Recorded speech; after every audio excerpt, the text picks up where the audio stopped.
warahmatullahi wabarakatuh. Kami dari kelompok 4 akan mempresentasikan materi mengenai sistem informasi pemasaran.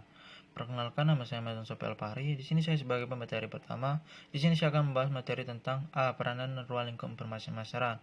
1. Arti dan peran informasi pemasaran. Informasi adalah keterangan baik berupa data atau fakta maupun hasil analisis, pertimbangan atau pandangan dari yang menyampaikannya mengenai kondisi atau hal-hal yang berkaitan dengan kebutuhan dalam pengambilan keputusan. Informasi pemasaran adalah keterangan baik yang berupa data atau fakta maupun hasil analisis, pertimbangan atau pandangan dari yang menyampaikannya mengenai kondisi atau hal-hal yang berkaitan dengan pengambilan keputusan dalam bidang pemasaran. Philip Kotler menjelaskan bahwa sistem informasi pemasaran adalah suatu struktur set prosedur dan cara reguler untuk merencanakan penghimpunan, analisis, dan juga penyajian informasi untuk bisa digunakan dalam membuat keputusan pemasaran. Informasi pemasaran adalah hal-hal yang penting bagi manajer pemasaran. Karena manajer pemasaran menghadapi kebutuhan akan informasi pemasaran. Manajer pemasaran harus mengambil risiko bila informasi pemasarannya tidak lengkap. Hal ini berhubungan dengan tugas-tugasnya dalam mengambil keputusan, dan masalah ini akan tetap selalu ada karena manajer pemasaran selalu dihadapkan kepada masalah pengambilan keputusan di bidang pemasaran. Maka informasi pemasaran mempunyai arti dan peranan yang penting di dalam manajer pemasaran. Adapun peran informasi pemasaran antara lain, yang pertama, menilai kebutuhan informasi manajer, yang kedua, mengembangkan kebutuhan informasi dan mendistribusikan informasi tersebut secara tepat waktu kepada para manajer pemasaran, yang ketiga, menyediakan informasi yang diperlukan, dikembangkan melalui catatan internal perusahaan atau perputaran pesanan ke pembayaran dan sistem pelaporan penjualan. 2. Ruang lingkup informasi pemasaran. Pada usaha-usaha masih kecil, kita dapat langsung berhubungan dan memperoleh informasi langsung dari tangan pertama, yaitu para pembeli dan distributor, sehingga kita dapat langsung mengikuti perkembangan pasar dari dekat. Apabila usaha yang dijalankan sudah mulai meluas, maka hubungan langsung dengan para pembeli dan distributor, hubungan ini sangat dibutuhkan untuk mendapatkan informasi yang digunakan sebagai dasar pengambilan keputusan untuk kegiatan-kegiatan pemasaran. Oleh karena itu, informasi begitu penting dari berbagai pihak dan dari berbagai bentuk. Pada umumnya, perusahaan saat ini lebih banyak terlibat dalam berbagai macam produk, sedangkan para pesaing mampu menetapkan strategi pemasaran yang baru secara tepat dan tepat dalam menggunakan kesempatan memasarkan dari perubahan faktor-faktor lingkungan seperti pasar, teknologi, ekonomi, kebudayaan, dan kebijaksanaan pemerintahan. Peranan informasi pemasaran makin bertambah penting, terutama dalam pengambilan keputusan di bidang pemasaran. Permasalahan kali ini bagaimana menyediakan informasi yang tepat sehingga bermanfaat bagi masyarakat untuk memasarkan barang atau jasa. Data atau fakta dasar pada banyak perusahaan belum dapat disesuaikan dengan kebutuhan informasi yang intensif. Untuk pemasaran yang efektif, dalam perkembangan ekonomi modern sekarang ini, 3 hal yang menyebabkan informasi pemasaran menjadi kebutuhan yang lebih besar dari waktu-waktu sebelumnya. Yang pertama, terdapat perubahan dari pasar lokal ke pasar nasional dan internasional. Yang kedua, adanya transaksi dari pemenuhan kebutuhan pembeli ke pemenuhan keinginan pembeli. Yang ketiga, adanya transaksi dari persaingan yang semata-mata tidak pada harga, berdasarkan kebutuhan atau pengumpulan. Informasi pemasaran tersebut dapat dibedakan atas: 1. Informasi pemasaran yang rutin atau secara berkala dibutuhkan untuk analisis dan evaluasi atas keberhasilan pelaksanaan kebijaksanaan dan strategi pemasaran yang telah ditetapkan. Informasi ini digunakan untuk melihat sampai mana jauh terjadinya penyimpangan atas kebijaksanaan dan strategi yang ditetapkan dan sampai berapa jauh keberhasilan dan kebijaksanaan dan strategi tersebut. Dan jika ada penyimpangan atau kekurangan keberhasilan dari kebijaksanaan dan strategi tersebut, akan segera diadakan penyempurnaan atau perbaikan. B. Informasi pemasaran menyampaikan atau penerimaan sewaktu-waktu. Informasi ini biasanya didapat melalui riset pemasaran. Informasi ini dibutuhkan untuk pengambilan keputusan khusus mengenai kebijaksanaan dan strategi pemasaran. Ruang lingkup informasi pemasaran cukup luas, menyangkut segala informasi yang dibutuhkan untuk pengambilan keputusan di bidang pemasaran. Sekian materi dari saya. Materi selanjutnya akan disampaikan oleh materi kedua, ketiga, dan keempat. Nama saya Ramdan Saputra, NPM 19510104.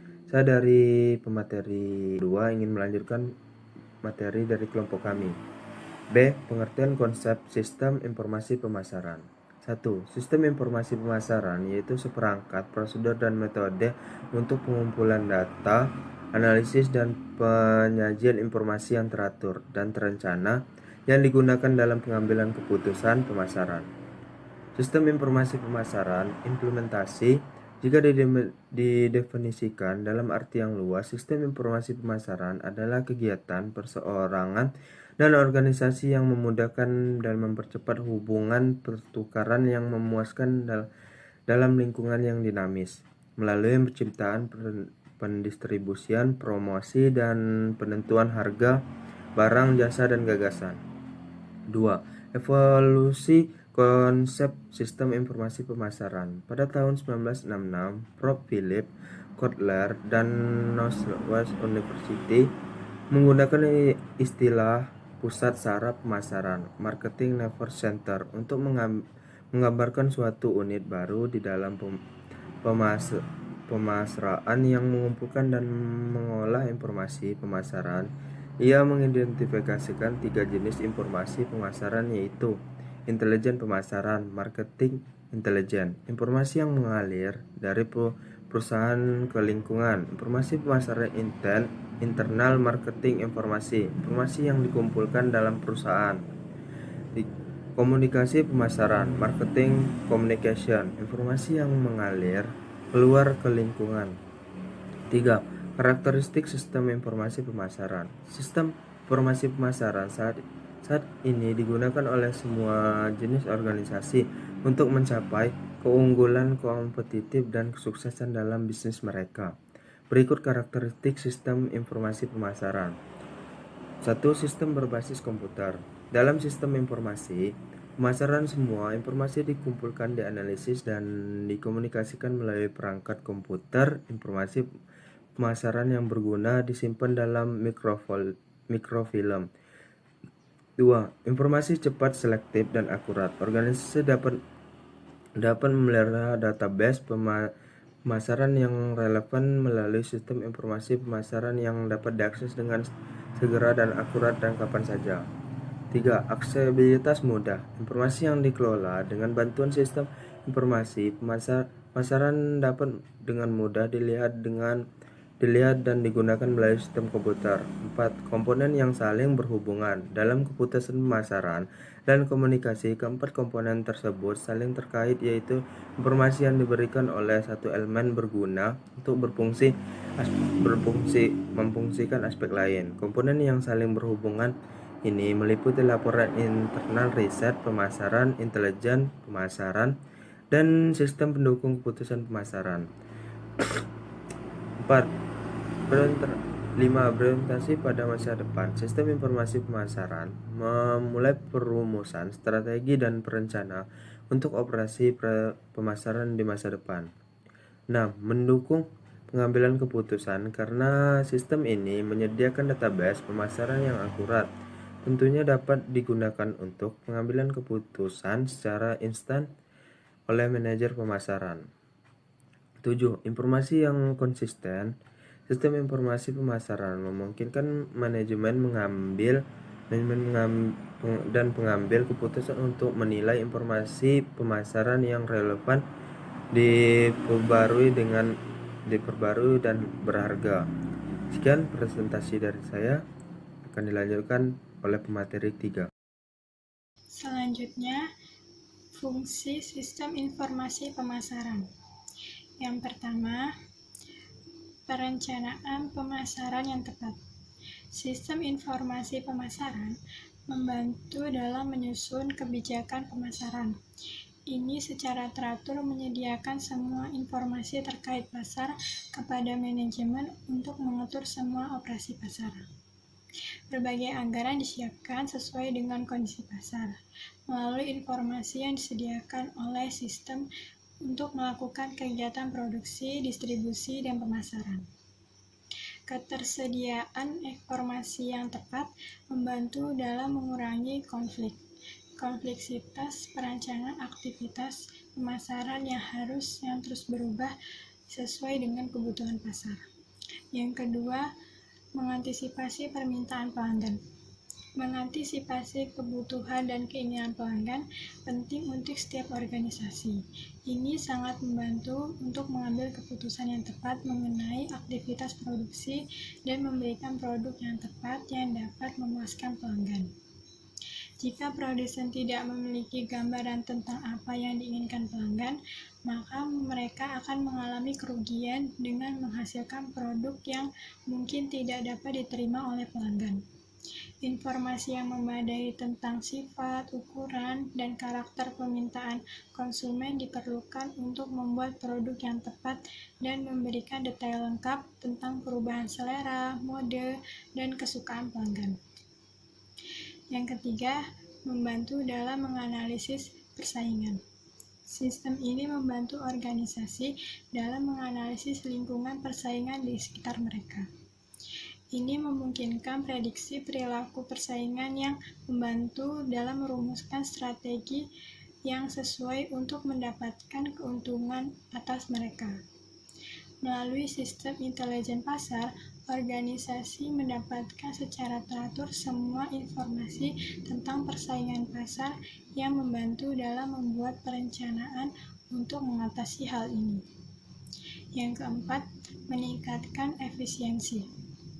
Setiap organisasi berusaha untuk meningkatkan efisiensi dan profitabilitas untuk keseluruhan. Sistem informasi pemasaran membantu dalam manajemen dan koordinasi yang tepat dalam departemen dalam organisasi. Ini seperti mengembangkan jaringan komunikasi di antara karyawan dan pengusaha.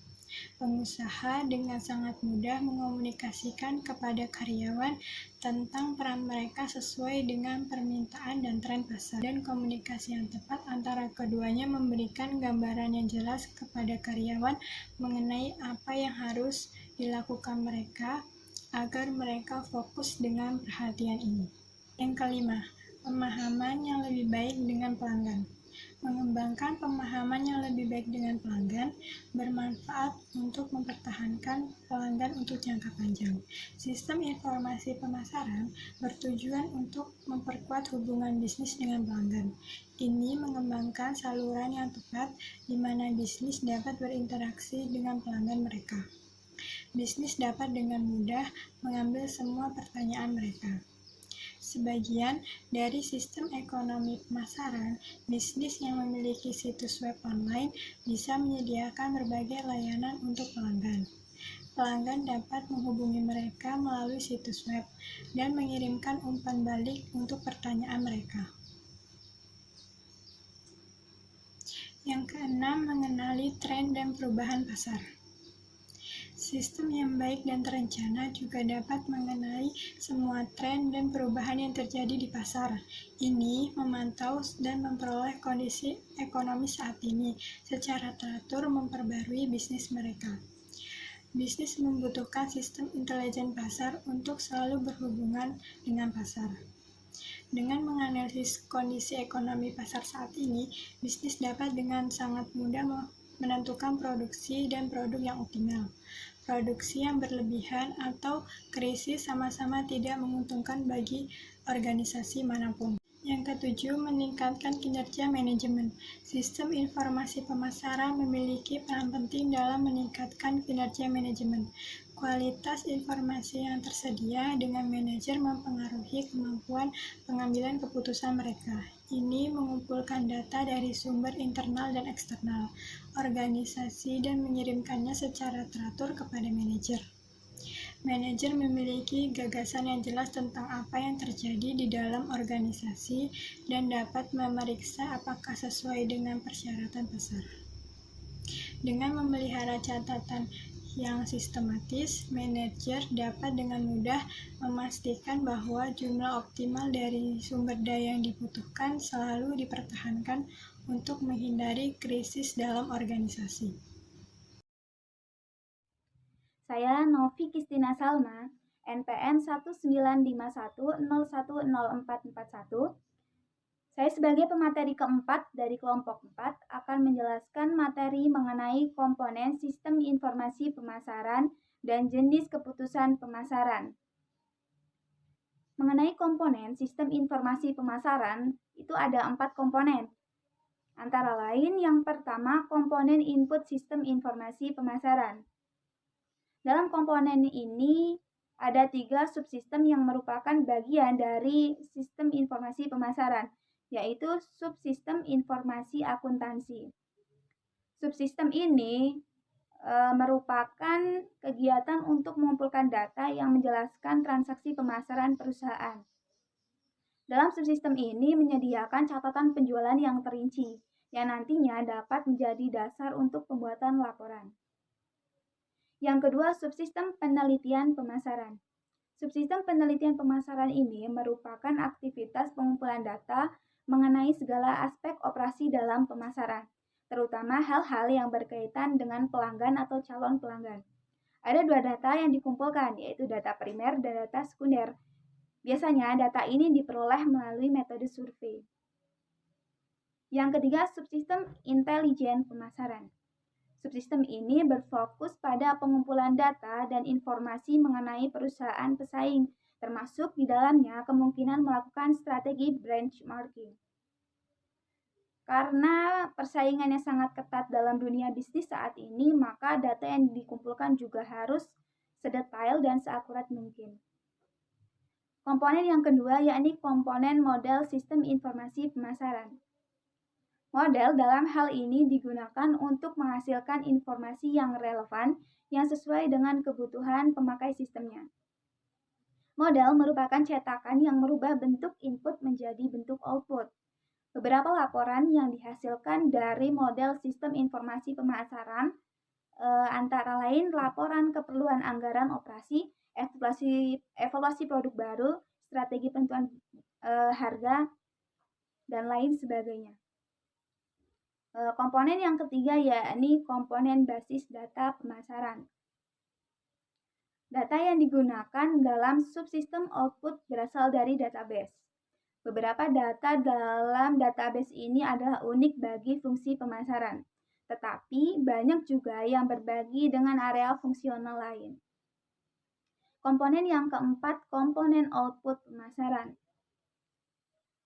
Beberapa output yang dihasilkan dapat berupa subsistem produk. Penelitian dilakukan dalam informasi perusahaan dalam subsistem produk ini harus bisa menyimpulkan tentang produk yang akan dipasarkan. Kesimpulan yang didapat nantinya bisa berupa apakah produk tersebut bisa diterima pelanggan atau tidak. Ada lagi bentuk atau warna produk apa yang akan diminati pelanggan dan lain sebagainya. Subsistem yang kedua, subsistem harga. Dalam hal ini, subsistem harga juga bisa membantu dalam menentukan harga yang tepat untuk suatu produk. Harga tersebut didapat setelah melakukan segala analisa yang dilakukan. Salah satunya dengan membandingkan harga pesaing baik produk substitusi atau produk komplementer. Yang ketiga, subsistem tempat. Penelitian juga dilakukan dalam memilih tempat pemasaran yang tepat. Kesalahan dalam menentukan tempat pemasaran bisa berdampak pada jumlah penjualan yang sedikit. Sedangkan jika kita melakukan pemilihan tempat atau lokasi yang tepat, maka target penjualan akan lebih mudah tercapai. Subsistem yang keempat yaitu subsistem promosi. Selain itu, media promosi yang digunakan juga harus sesuai dengan target market. Sistem informasi perusahaan harus memberikan kesimpulan yang benar dalam merekomendasikan media promosi yang tepat. Subsistem yang kelima yaitu bauran integrasi. Perusahaan harus meneliti tentang informasi atau bauran terintegrasi. Jadi perusahaan harus terbuka dengan berbagai pilihan strategi marketing termasuk juga melakukan bauran pemasaran atau mix marketing. Selanjutnya mengenai jenis keputusan pemasaran. Jenis keputusan pemasaran ini ada 3. Yang pertama, keputusan strategis. Keputusan strategis ini merupakan keputusan yang dibuat oleh manajemen puncak dalam sebuah perusahaan.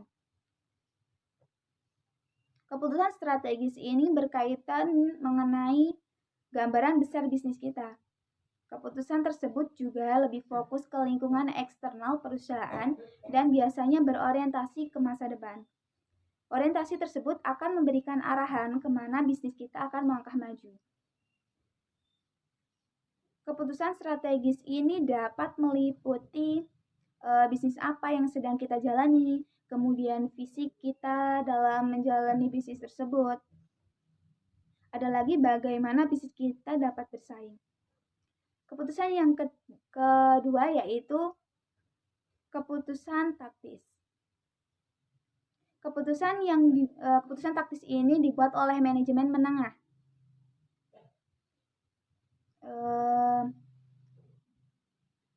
Keputusan taktis ini meliputi instruksi kerja yang diterapkan berdasarkan proses atau prosedur perusahaan. Instruksi kerja tersebut menjalankan bagaimana suatu perusahaan dilaksanakan, siapa yang harus melakukan, apa yang harus dilakukan, kemudian kapan dan bagaimana caranya. Kemudian keputusan yang ketiga yakni keputusan operasional.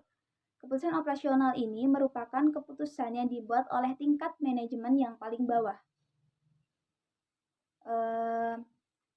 Jika kita membuat keputusan yang melibatkan proses atau prosedur seperti menentukan kegiatan operasional perusahaan dilakukan dengan menggunakan sumber daya yang tersedia, maka dalam hal ini disebut sebagai keputusan operasional. Keputusan operasional yang diambil memastikan bahwa suatu pekerjaan akan dilakukan secara terstruktur dan sistematis. Yang termasuk ke dalam keputusan operasional ini meliputi bagaimana perusahaan kita menggunakan uangnya dalam bulan ini. Kemudian bagaimana perusahaan melayani pelanggan. Ada lagi bagaimana perusahaan tersebut mengirimkan pesanan. Sekian materi dari saya. Terima kasih. Dari materi yang telah dipaparkan tersebut dapat ditarik kesimpulan bahwasannya setiap pimpinan perusahaan selalu membutuhkan informasi untuk dasar analisis yang dilakukannya di dalam pengambilan keputusan. Di sini peran teknologi sangat penting dalam sistem informasi pemasaran, mulai dari perencanaan, pertimbangan, produksi, serta cara mempertahankan produk atau jasa tersebut. Dalam hal ini, manajer pemasaran harus mampu memahami konsep dan peranan sistem informasi pemasaran. Karena manajer pemasaran selalu dihadapkan pada masalah-masalah pengambilan keputusan. Kemudian sistem informasi pemasaran menekankan adanya unsur atau komponen yang berhubungan dan berinteraksi dalam satu kesatuan untuk memberikan informasi yang lengkap dan tepat, baik dalam ketepatan isi atau dapat dipercaya, ketepatan waktu, dan ketepatan tujuannya. Sekian materi yang dapat kami sampaikan. Kami mohon maaf apabila terdapat kesalahan dalam penyampaian kami, dan kepada Allah kami mohon ampun. Sekian, wassalamualaikum warahmatullahi wabarakatuh.